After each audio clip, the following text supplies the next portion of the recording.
Hello, my beautiful children, and thank you for joining me on another episode of Miss Vega Says What. I'm Miss Vega. Please make sure to hit like, share, and subscribe. In this episode, I'm going to give my unconventional take on bullies and how you can start to feel better after you have experienced bullying. Okay, so here at the bottom, I have a bird's eye perspective. It's not really bird's eye, so it's more of a panoramic, but we can say it's a time maybe in your school day when you encounter the bully. It could be the hallway or a bathroom or maybe outside at recess. So here's you looking cute and dapper. He represents the bully, and this represents a friend or just some random kid that's nice to you, okay? Now we're gonna close, so here's the bully approaching you, and we're gonna close up to the situation almost like on TV, or like if you could freeze time or still time, we're gonna put a close up on the situation and observe it more logically, okay? So this is actually going to be an equation for you guys, but first I want you guys to think about the way you speak. Normally, or not normally, but when you are thinking happily, you speak in a happy tone. When you are in your thoughts, in your mind and in your brain, you have a peaceful, good life, then what you say, it matches that, because it's illogical for it not to match. But think about times when you're kind of bummed, then you speak and you're like, wah, wah, you know?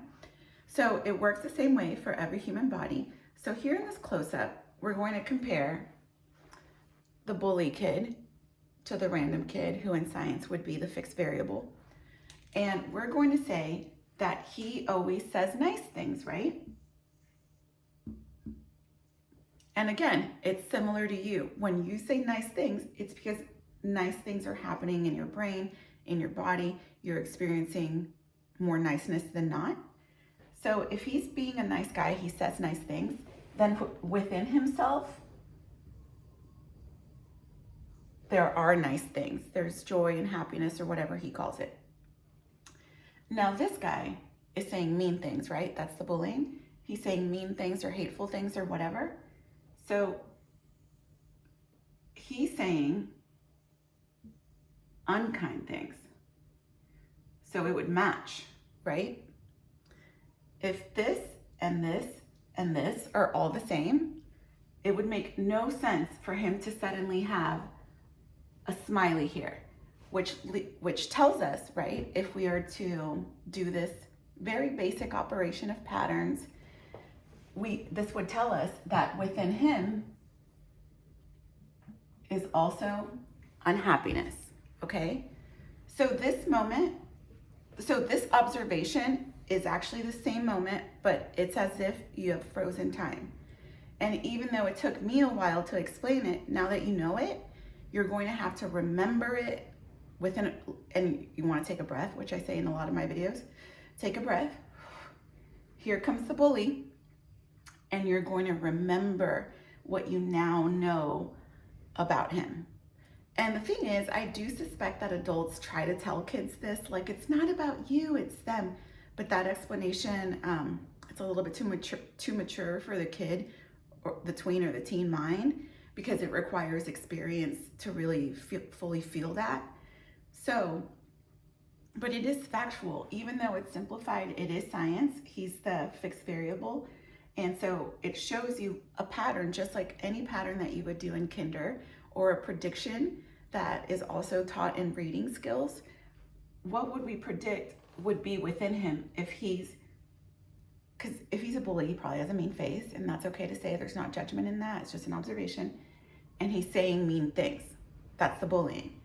So within him, within his thoughts, and within him are unhappiness.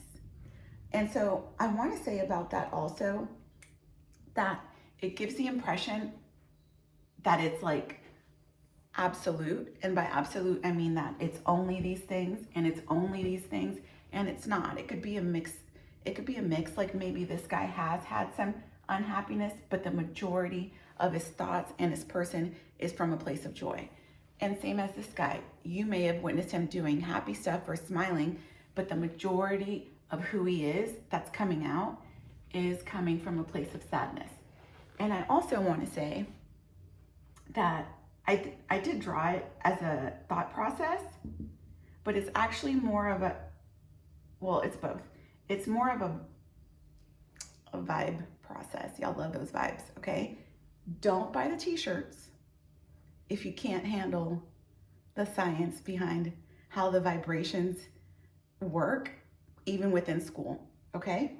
So it's not just that his thoughts are kind of dark or heavy or whatever, or mean. It's that his whole, you could call it his spirit or his mood or his person is kind of down. And you guys can usually tell that about a bully.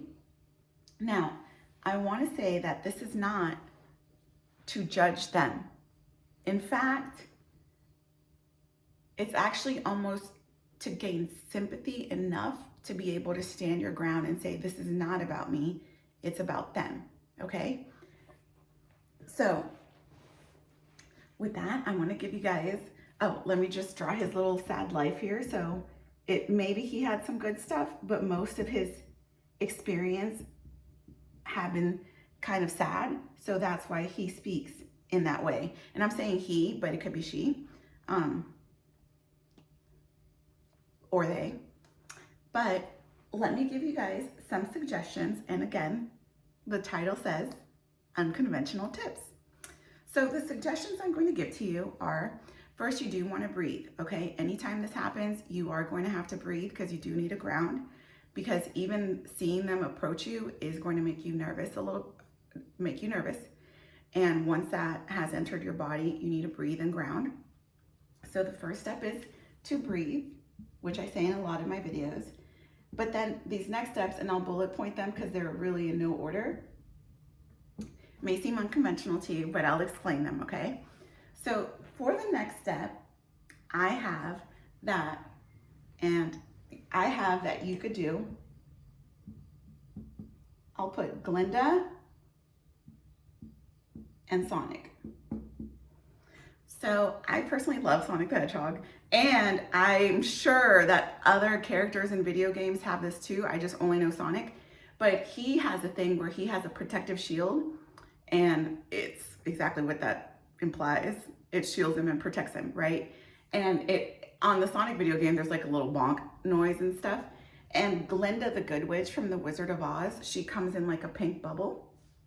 So when your bully is approaching you, and I know that, like I said, it's unconventional, and I know that this could almost sound like cheesy to people or like too easy to people, or cringy, but nobody can see the thoughts in your head. Give it a try. And that leads me to this point up here where it says versus. So it's actually not you versus your bully, okay? It's hard and painful to deal with the bully. And what I'm suggesting to you is actually just hard and weird. Weird is okay.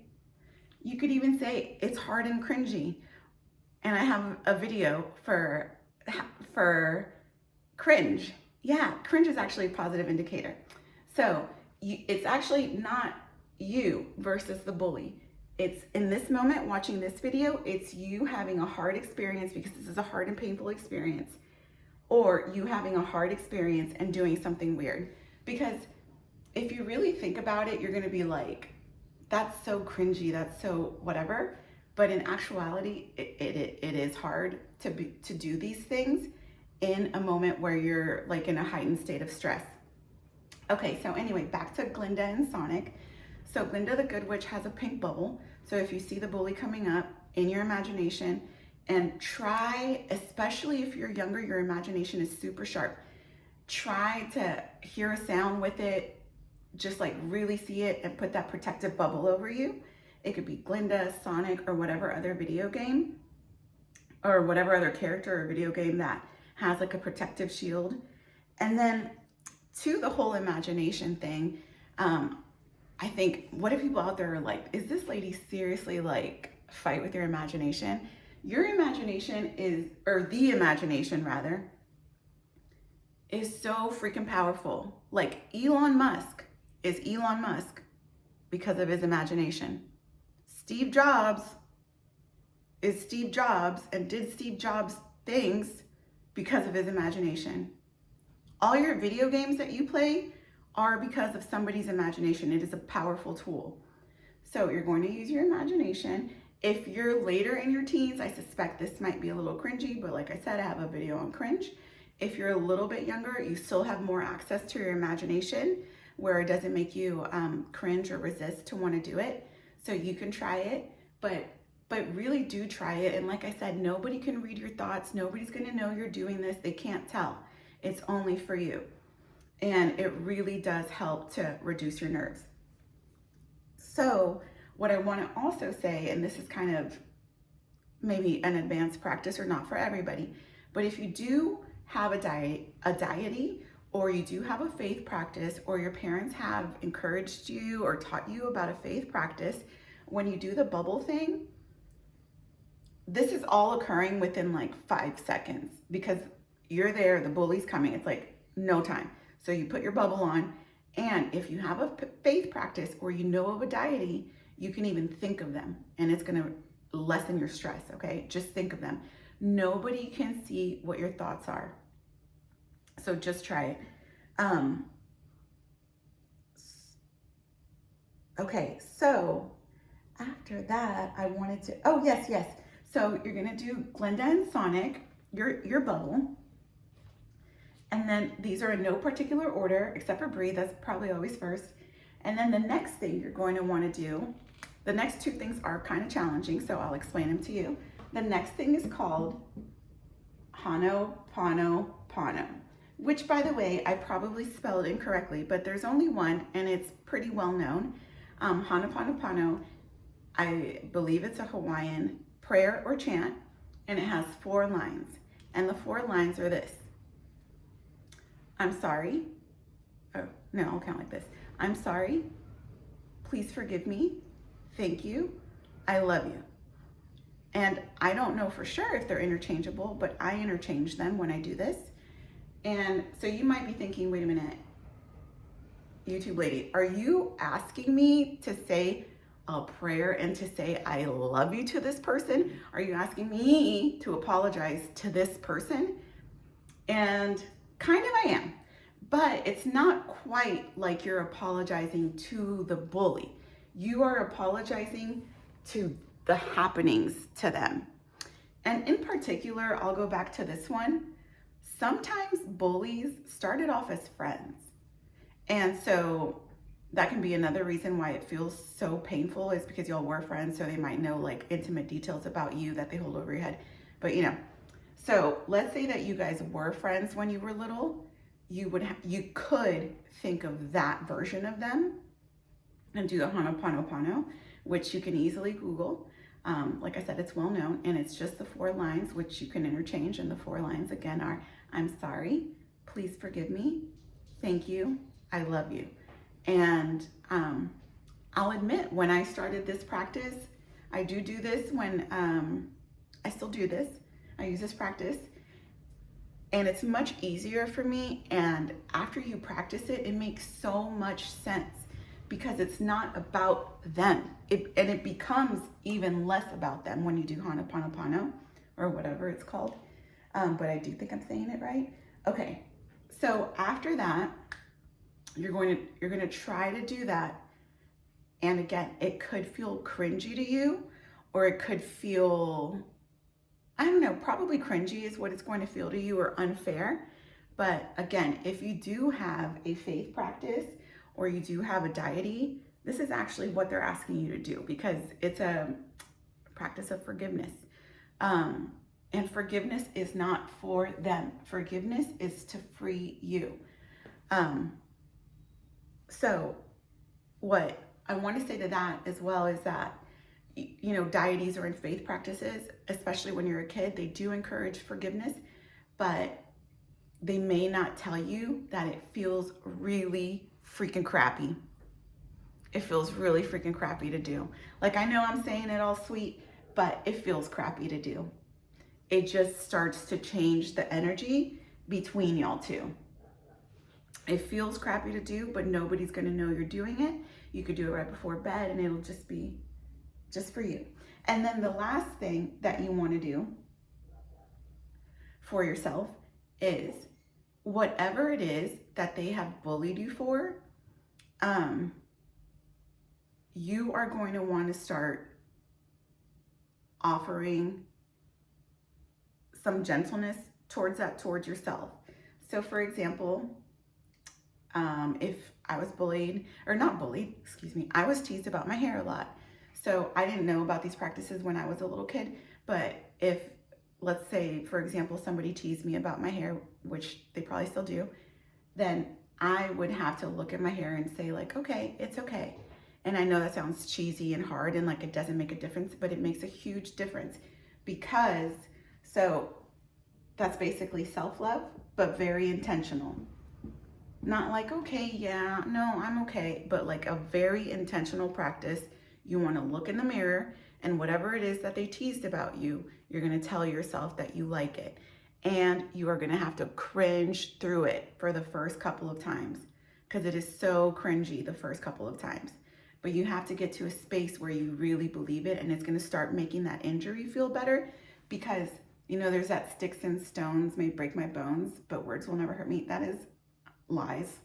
They totally hurt. So all these mean words that they've said to you are an injury. They're an injury in your feelings.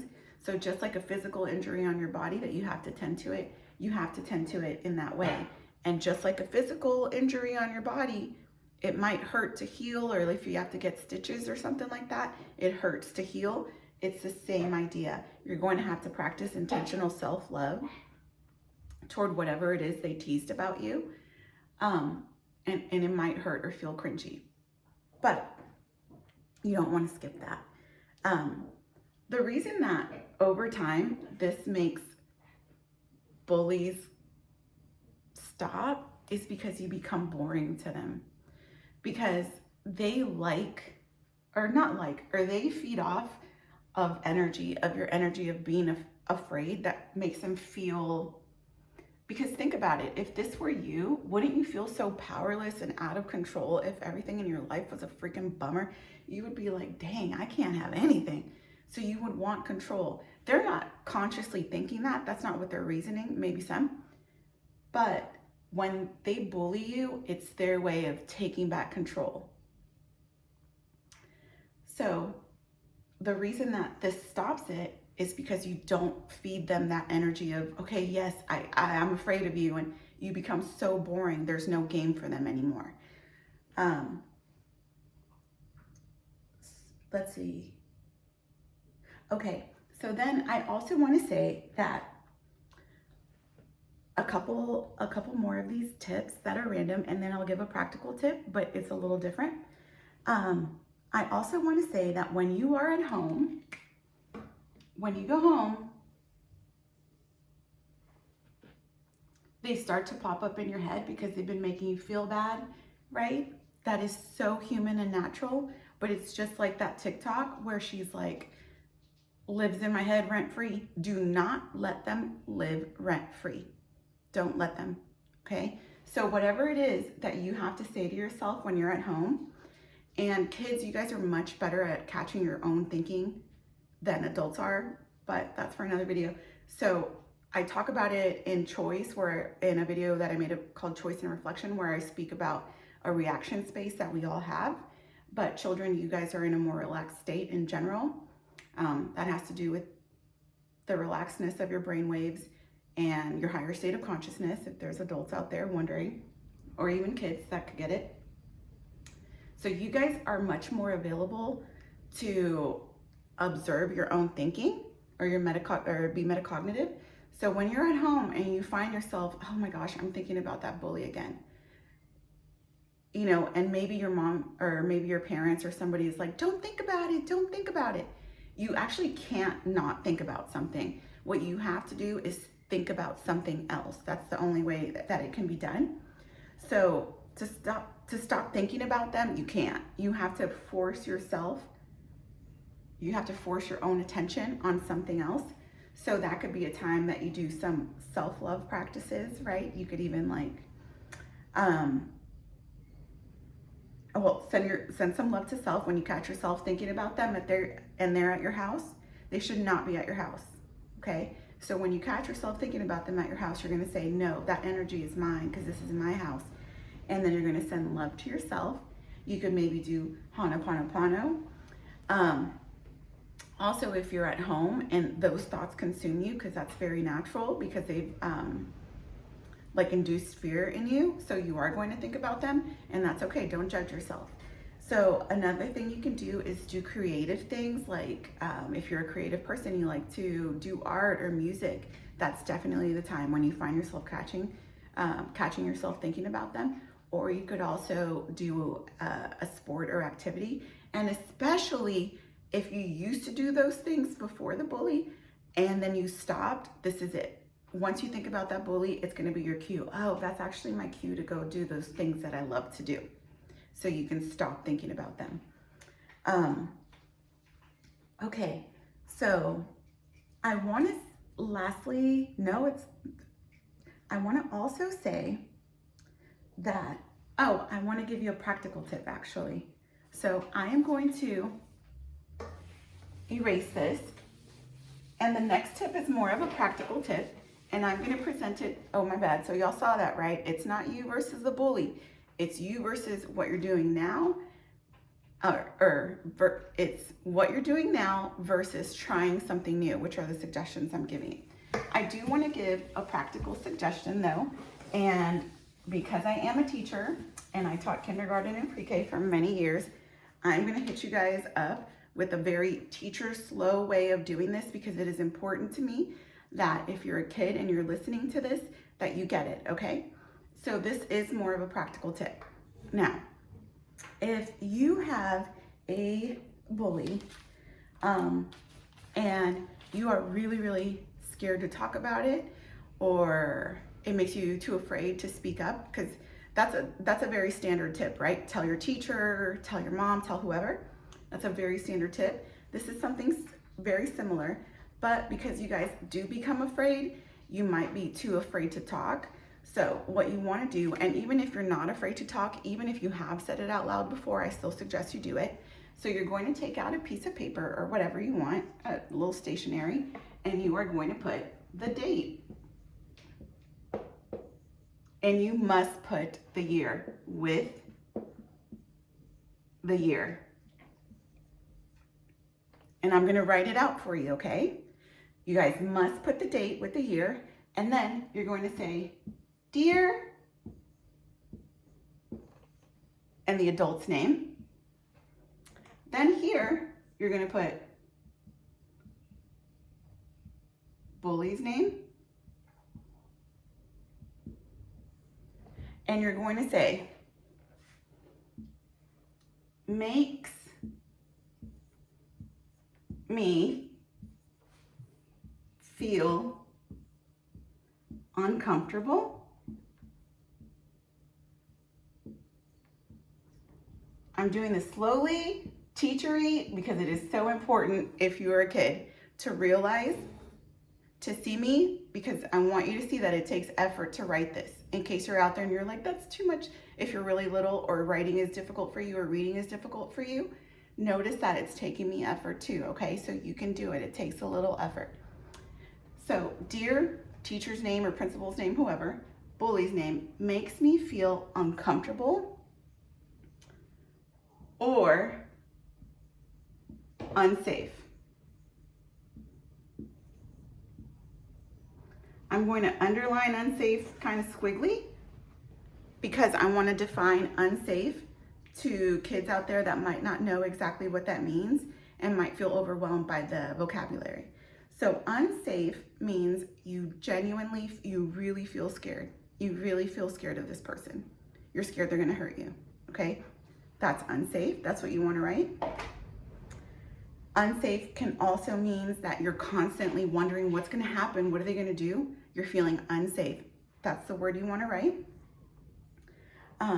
It could also mean that you avoid the person, like you take alternate routes not to be around that person. That's a feeling of unsafe. So that's the word you want to write. If you're a really little kid, unsafe is this emoji, scared, or maybe this emoji, really worried, okay? Unsafe. Now, I also want to say that, oh, finally, if you feel too afraid to write your name, I understand. I know you guys get really, really scared when you have a bully. So you're going to just write if you feel too scared to write your name, you can just write your initials.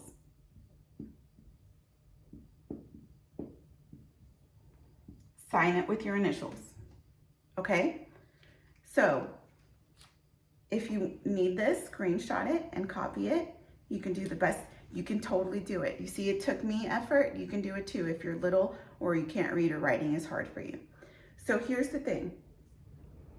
You're actually going to write this out and you must give it to 2 people at school. So you're going to write it 2 times. Maybe you could write, "Dear homeroom teacher." Other adults could be your teachers from your special areas, is what we call it, like music, art, PE. It could be the counselor. It could be the librarian. It could be maybe your favorite custodian or lunch lady. But you need to write this, and you can, I actually forgot a line. I am so sorry. You're going to write, "Help me." Okay? So you're going to write the date with the year, your teacher's name, and this phrase, "and help me," and sign with your initials if you're too scared. But if you're not scared, put your whole name. You want to write this and give it to 2 people at school. And then what you're also going to do is take a screenshot. I mean, not a screenshot, because this is on a piece of paper. This has to be on a piece of paper, old-fashioned way, okay? Use markers, crayons, whatever, because it's not for a grade. Just get it on a piece of paper, and then you're going to take a picture of it, and you are going to send it to your parents.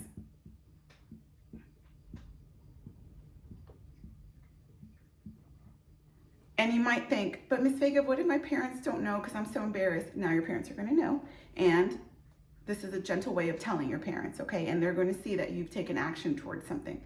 But you want to write it to 2 people, take a picture of it, and send it to your parents.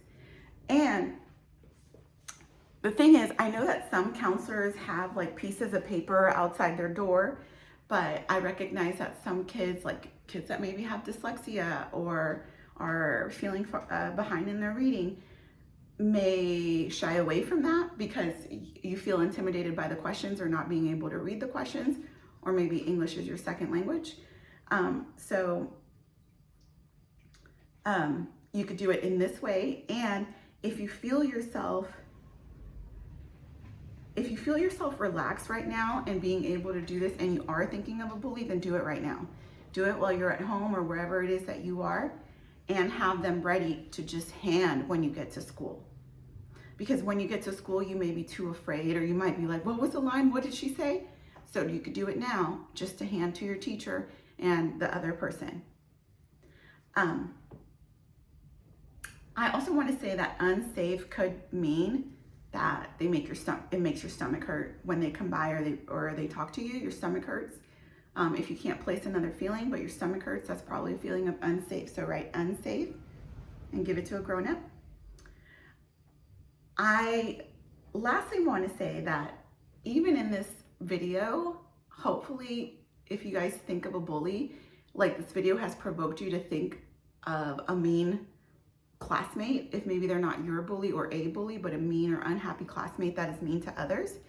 And you can kind of see like, yeah, I can kind of tell why they are so mean. Like, I've seen them fail a lot, or I've seen that maybe something in their home life seems hard, right? So you don't want to begin to like tell them, "I know you're mean because blah, blah, blah." It's not that. It has nothing to do with that. This is all about returning to yourself and loving yourself through the injuries that they caused you, but you're not going to